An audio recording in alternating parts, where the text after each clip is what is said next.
Evo i danas jedna srceparajuća iz moje duši i mog pera. Upitaj sebe. Na adresu moju pisma ne šalji.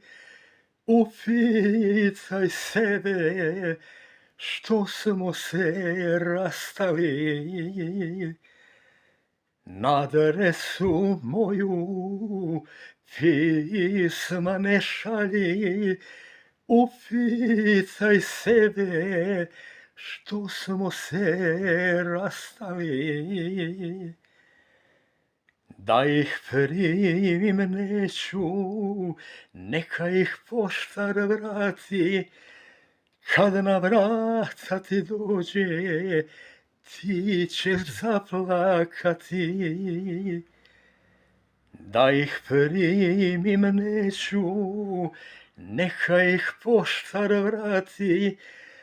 Kad na vrata ti dođe, ti ćeš zaplakati.